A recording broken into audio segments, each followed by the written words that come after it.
Test 1, 2, 3. Test.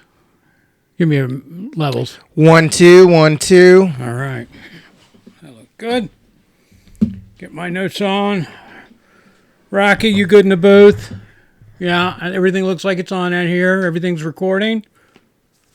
And hello and welcome to another episode of Streaming Without a Paddle. I'm Andrew. And I'm Ted. This week, Ted and I took on the Netflix original feature presentation, Remarkably Bright Creatures. It dropped on May 8th, so we're just a couple days out. Yes. Starring the great Sally Field, Lewis Pullman, Alfred Molina, who crushes it. I don't know whenever he doesn't. Cole Meany, Kathy Baker, Laura Harris, Dan Payne, Joan Shen, Beth Grant. Am I missing anybody? What's it? Wait, I think I'm missing one person. Yes, Sophia Black-Deella. Did you say Lewis Pullman? I did, but Sophia's the love interest. All right. I missed that. I'm sorry. Said Lewis Pullman. Okay, I missed that. I'm listening, watching, and making sure He's checking on everything. Everything's rolling. Everything's doing right. We good? We had some technical difficulties last week, so I'm avoiding that at all cost this week. All right, let me give you a little synopsis on this. Sally Fields plays a widow, and she's also lost her son. What is that called when you lose your son? If you lose your husband, you're a widow. If you lose your son, is there a word? Yeah, I guess know. you're widowed in general because you're not. Well, if a guy loses his wife, we're a widower. I don't think there is really a word for besides saying my son passed away. Okay, if there's somebody smarter than us out there, please let us know. Yeah, go ahead and make a note somewhere on one of our social media platforms there, and we'll be happy to educate ourselves. Anyway, she plays a widow, and she's lost her son in a tragic accident, and not going there. Let you find out, because we try to do our best to be spoiler-free. And it's pretty, that does not come until about 70% through the movie. Yeah. You really do not know what happened until very far into the movie. Right. And it's I'll get into that in a minute. Anyway, and Lewis Pullman, who plays Cameron, and by the way, Sally Field's character's name is Tova. Never heard that name before. Have you? I have a girl that I went to grad school with a year below me was named Tova Settle. Oh, okay. All right. Well, there you go. That was a first for me and a second for Chad.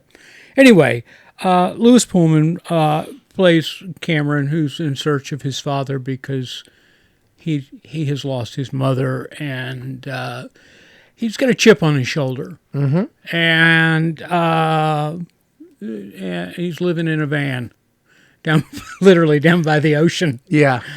Not to Chris Farley. In the bay. He's living in a van down by the bay. I live in a van down by the river. Oh, man. I thought... I sometimes, on a totally separate note, I really want to do that. Live in one of those vans and just drive around. No, my wife and I, we've talked about van life in it. That's what it's called, van lifer. Mm-hmm. We've talked about. Matter of fact, we've gone and looked at them. How much they're like $100,000, aren't they? Well, anytime you buy something new, you're paying a premium, right? And you can get one that's cars are the worst when it comes to depreciation and value. I kid you not. If you drive off the lot and you come back 7 days later and say, hey, I don't want this car, you're more than likely not going to get your money back. Yeah. Right? They're going to make you an offer. And it's going to be about $10,000 less than you bought it for. Yeah, you're going to find out what the markup is. I have never had a new... I take that back. When I was in high school, my dad leased a Jeep Wrangler for me. And it had 11 miles on it. A little 4-cylinder Jeep Wrangler, 1993 or 4. Yeah. 94, because I would have turned 16 in 95. All right. Yeah. What? Yeah, but that's the only new car. Every other car I've had has been a very used hand-me-down. Right. No, I'm trying to think. I've had two new cars in my lifetime. The rest of them have been used. That's it. And I've had lots of cars. Yeah. So my dad was a car guy, so there was a lot of trading going on, and I worked at a swimming pool. Which one? Summer before my senior year of high school. It was called Countryside up here in Gallatin. Oh, I don't. Yeah, off of Belvedere. But anyway, my dad and mom came down to the pool one day, and I was working. And it was a Saturday. And my dad said, "Hey, can I borrow your car?" And I was like, "Sure." Right? I didn't know what was going on. And so anyway, long and short, a couple hours pass, and my dad comes driving up in a completely different vehicle. And what he did was he took my car. And I liked my car. It was a Ford EXP. I don't even know what that is. No. What was? No. Yeah, it was. It was a Ford EXP. Is that it's like a little two-seater sports car kind of thing? Okay. Anyway, and he came back, and it was a nice one. I mean, it had a moonroof, and it was used. I'm it was looking it up, by the way, right now. Do. It was a new one. I mean, it was a used one when I got it, and he actually bought it off a friend. It was his wife's car, but it was, anyway, all the bells and whistles. Now okay? I see you, dude. I didn't have the fastback. I had the downslope window, EXP. Yeah, that was it. That's it. Mine was black with red pinstripe. You know what it looks like? A couple years later, when they came out with the Mustang. Oh, you remember the body change in the Mustang? It Yeah. looked a little bit more like that, a little boxier. well, they're both Fords. Yeah, cool. No, it's a cool looking car. So anyway, he comes back in a slightly used Nissan King Cab, two-wheel drive, pickup truck with nothing on it. No AC, no radio. Oh. It was stock. Why did he do that to you? It was what you buy somebody as a commercial vehicle to work in, right? No construction. I remember I didn't have AC in my first Jeep, and it was the worst thing on earth all summer. It was brutal. Just it was hot, fake leather seats. these had cloth seats in them, and oh my gosh, it was. Anyway, we lived on a farm at the time, and we kind of needed a farm truck. So guess whose car got Yours. Yeah. So, but anyway, my mom and dad both came back with new cars too. They had new cars. They did. They got you a work truck. They traded in all their cars, and my car, and it was a triple threat. And I think I got the short end of the stick. I mean, can you put an AC in a car once? Is that easy? I don't think that's easy. I think that's really difficult. It was not a good. I mean, it had nothing in this car. I mean, nothing. The floorboards in it were like rubber. I mean, it was a pure beater truck for a construction site, Mm-hmm. Open up the doors and just get the hose and just blow it out, man. Did it have roll down windows? And it did. It did. There was no luxury to that car whatsoever.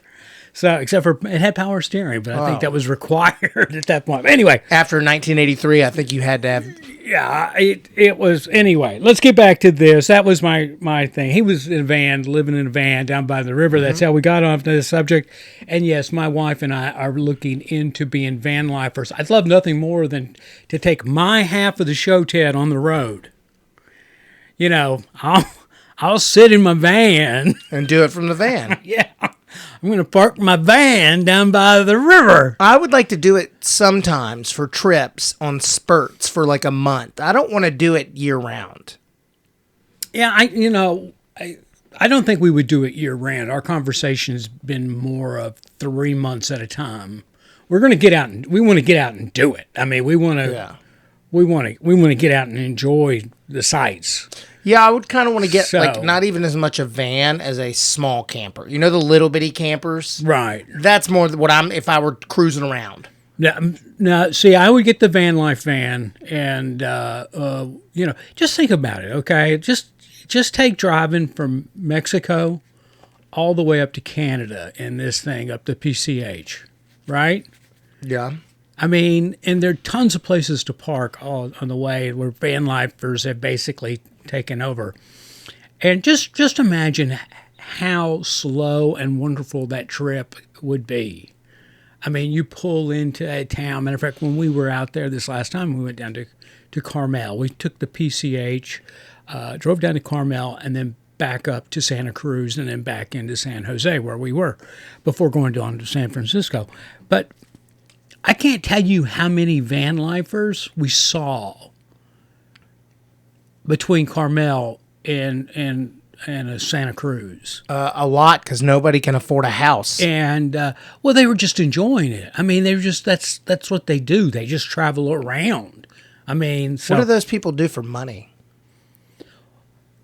some of them are influencers. I don't know, day traders. I don't know. They're retired. I always wonder that. Retired, I get, but like when I see young people doing it, I'm like, what do you do for money? But some people actually go into a town and live in their van and work in a bar and take in the sights on the weekend, do which odd is jobs. what he did in this movie. Exactly. All right, back to the movie. Good segue. Thank you. Sidebar. So anyway, all right. So he comes into this town and he's looking for his father, and he's got a chip on his shoulder, and he befriends a number of the locals, and Tova, Sally Fields is one of them, and Colm Meaney. I just making sure I got that right. Great Colm. Irish actor. I love him. He's so good. He's great. He was Mr. Scotty in Star Trek: Next Generation. Was he? Yeah, back in the 90s, late 80s. I wasn't a Trekkie. I'm not a Trekkie either, but when we used to have 4 channels that weren't on cable, and I had a TV in my bedroom, and when I was 11, I would watch whatever was on. Yeah, You're right. Look at, right there. So he's a prolific working actor. Yeah, Has been his entire career. He plays the if I can say that, might have to bleep it out.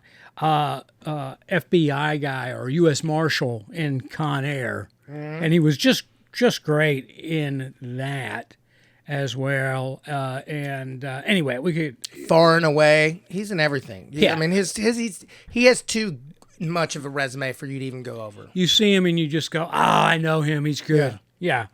Anyway, so Cameron befriends a number of people in this town, and he kind of falls for a young lady in the town, and he's settling in his roots. And so this movie is, and he works at an aquarium. I can't forget that.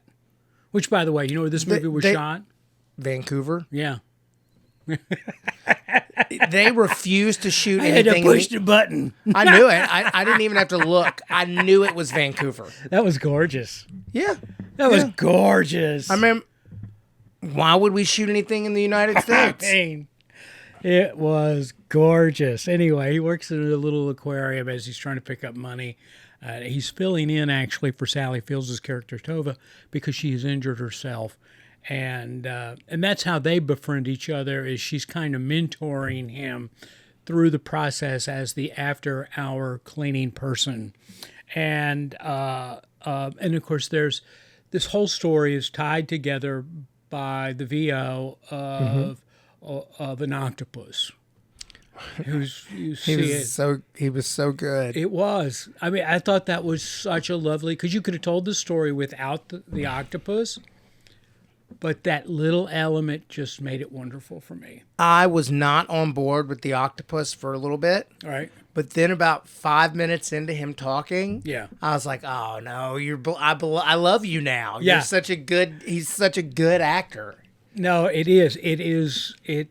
You kind of think when it first starts out and the narration of this story is being told through the eye of this octopus, you're going, oh, this is going to be hokey. Yeah. But I tell you what, it was a tremendously wonderful storytelling element. And by the way, this movie is based off the book, a book of the same name. That I'm trying to find out who wrote it. I made some notes here, going in here. Now it was adapted by to the screen by the director, and that is Olivia Newman. Which I'd love to hear her backstory, right? Because she doesn't have a huge resume, and Ted, she's right around your age, Is she? and she's just kind of breaking out, and I mean, Where the Crawdads Sing was a pretty big deal. She did that one. yeah. But she doesn't have a lot. I figured out she graduated from high school, private high school, in what was it? What did I come up with? 1996 for some reason. Yeah, she graduated in 96 from the Hudson School. Okay. I'm going to say she looks a bit older than Now, me. when did you graduate? 98. 98. So she's just a little older than you. A couple years older. So she's Probably 48. She found herself later in life, so to speak. Well, yes, that is true. This is only her third feature. I mean, she's on but the shorts weren't all directed by her either. Yeah. They were written and or produced, not just directed. Anyway, this is based off of the book of the same name by Shelby Van Pelt. So there you go. Which isn't that old because it was published in 2022. So they really got on top of this one. They went in production in 2025 on this movie and turned and burned and got it out. Yeah. Had a limited release at the theater. And by internet rumor standards, they had an $80 million budget on this thing. And in its limited release, which, if my understanding of reading this correctly, was just in New York City. Probably. And it grossed in 1 week's time $150 million? What? Maybe 2 weeks? Wait, rewind. This movie was out for 2 weeks and made $150 million. That's what I'm thinking. But That's what I'm thinking how I read. How did that happen? I don't remember. Because we wouldn't have. Okay. You don't think we'd have heard of that? They make them, they release them at a theater so they can qualify for accolades. And but no, please. I'm just looking it Yeah, up. do. So, I mean, because you can't really talk a ton about this movie because you give too many things away. well, we can talk about the acting. The acting in this was just Great. Yeah. All right. great. And I'm going to start with Sally Fields while you're doing over there, and I love Sally Fields. She put down, I think a performance by Sally Fields, and I look back over everything she's done that I've watched. She always brings her A game. She's like, I was reminded of Anne Hathaway watching this movie and watching Sally Fields do her thing, because Anne Hathaway is also one of those people, and I think they got a very similar acting style, that seemingly always brings her A game. And Sally Fields was wonderful in this. I think you can always, and this movie's no different, in the breadth of conversation, throw her name out for an award consideration as a Best Actress. Matter of fact, she's already been nominated for an award for this movie. I forget what the film festival or the film festival is that she was nominated for Best Actress. So, having said that, Louis Pullman. I like him. I really, you know what? I've been a fan. I'm the one that championed him when we watched those movies this summer. We watched the vampire movie, not Let the Right One In, but Salem's Lot remake. Yeah, well, that's where I was going with this. Was on a personal level, I think Lewis Pullman found a script and a character worthy of Lewis Pullman because he was really, really good, and this character and what was needed to be portrayed by this character really came out in him. It seemed very natural. Yeah. So, I'm going to say that if he keeps doing movies like this, I think that he's going to be one of those very sought after actors. He's number for real roles. He's the number 7 most popular actor in the world right now. Probably because of this movie. Okay, and where did you get that? Educate me. His star meter is number 7. Oh, okay. Yeah. Yeah. All right. That's kind of how you can tell who's popular, you know. Okay. Well, I mean, this movie did not hurt him by any means. No. As a matter of fact, I'm going to say this movie helped him because this was his kind of role. We already touched on Colm Meaney. You just love him. He does that character that he plays really well, and it was not a disappointment here.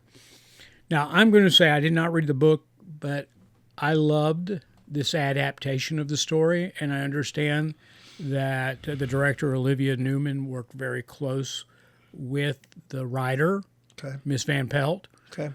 And in adapting this script, I thought it was wonderfully written. Yeah, I mean, I don't really have anything bad to say about this movie. I mean, there's a couple parts where, and what do I know? There's a couple parts where I was like, that seems a little bit long, but that's about it. Not that many, really, 1 or 2 where I was like, okay, all right, we could have wrapped this up. But also, like, you're letting a character have an emotional thing, and so sometimes you got to let that breathe. Yeah. But I mean, overall, I have very positive feelings about the acting, and the directing was done well. The screenwriting was done well. It looked all the way across the board. Everything was done really well. I have high score for this. Yeah, I got a good score too. And that goes back to what I was when I got to Olivia Newman and brought up the fact that she doesn't have a lot under her belt. And the fact that she seems to be a late bloomer in this. I loved her directing in it.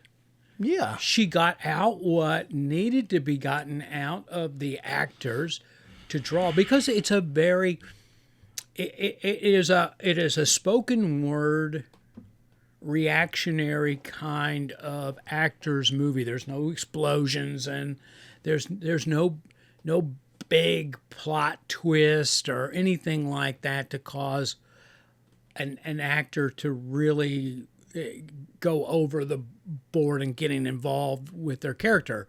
So she had to pull that out. Mm-hmm. And she did a really good job. And the scenes all made sense. And kudos to the CGI team that did the octopus. Yeah. I mean, you could tell, but you couldn't really tell. It wasn't obvious. You can tell that the rock creature in the Ryan whatever Hail Mary is not a. Have not seen it. I haven't seen it either, but you can tell in the trailer. You're like, well, it's clearly it has to be CGI because guess what?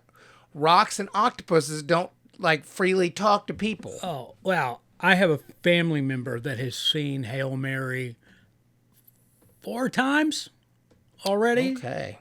I mean that's like Star Wars 1 level of viewership. Yeah. Or I mean, I saw Home Alone 4 times in the movie theater. What movie have you seen the most? I mean, when it came out at the theater, you just repeatedly went, and I want to see that again. I want to see that again. Probably Home Alone 4 to 6 times. Really? Yeah, because I was 12. Okay. No, I'm not 11. I'm not. I mean, and it was like That was the thing you did. Right. And that was right when the Indian Lake movie theater that's now a mega church opened up. Right. And so it was like every Friday you would go to the movies. Mine was Grease, and if memory serves me correctly, 7 times. Oh, Grease? But I got thrills. they're multiplying. And I'm losing control. That was actually pretty good. Chad. I've seen Grease quite a few times. Paige has been working with your vocal Paige skills. tells me I'm the worst singer ever. The She's like, you should not sing. Paige and Ted duet. I'm waiting for it, man. She's like, you're talented at a lot of things, and singing isn't one of them. Paige, I don't think you're right. I think Ted's got it in it. Let's do a musical, sweetie. I mean, I'm being serious here.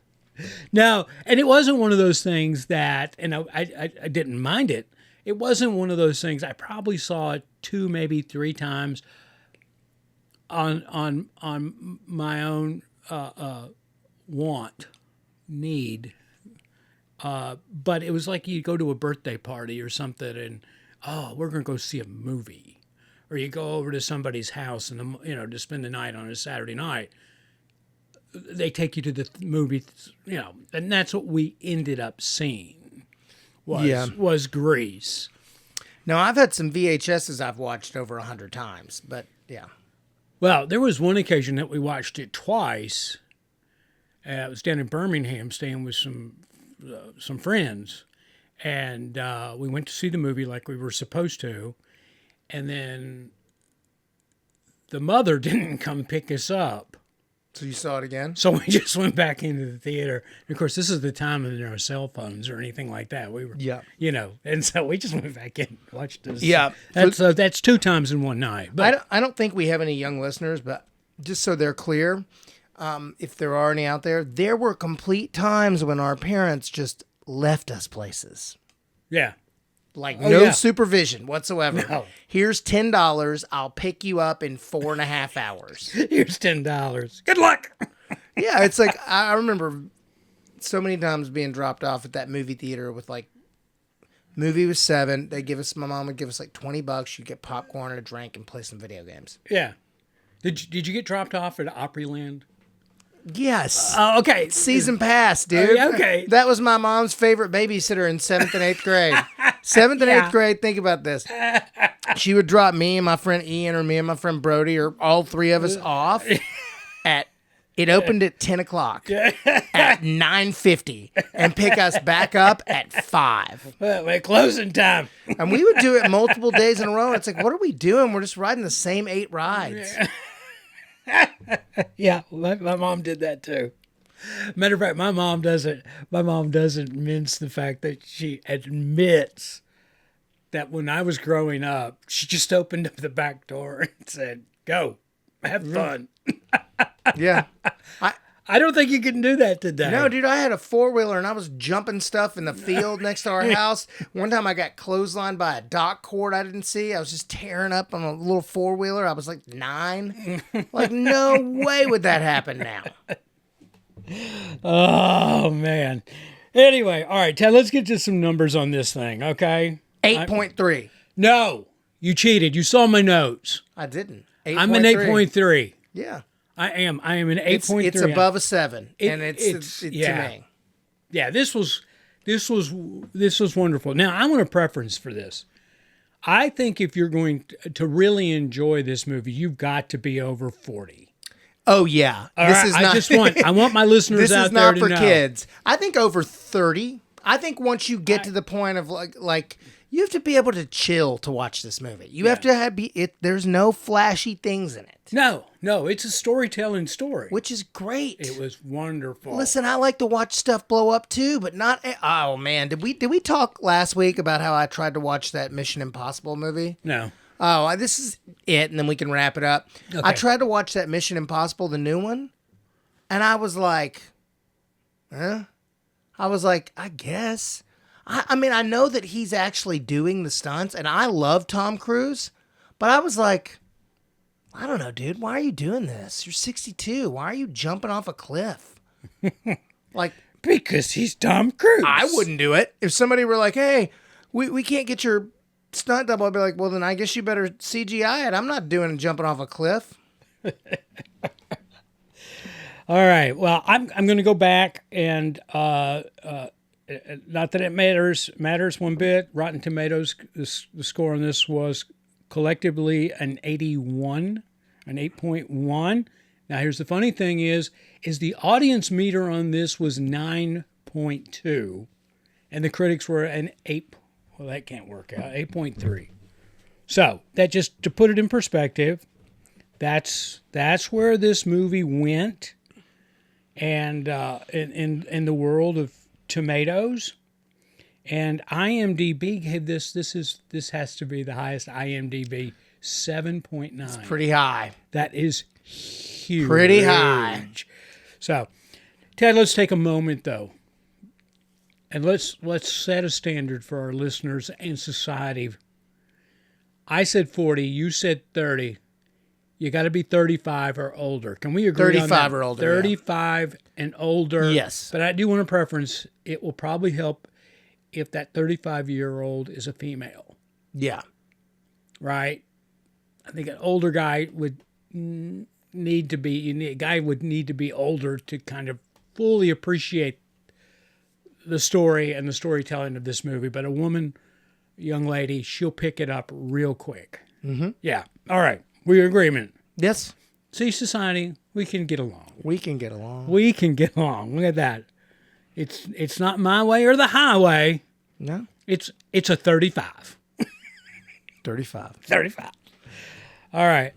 Well, last week, Ted kind of jumped in and took my rewind, and so I'm going to rewind my rewind, and my rewind is Notting Hill. Hugh Grant and the lovely and talented Julia Roberts. And I guess I should preference Hugh Grant as the handsome Hugh Grant. Yeah. And it's 2 hours long. It's 1999. It's a romantic comedy. If you haven't seen it, and it was available on, I believe, Prime Video is where you could watch this. Not rent it, but watch it. I think that's where it was available on streaming. So, no, Netflix. Sorry, just found it. Netflix.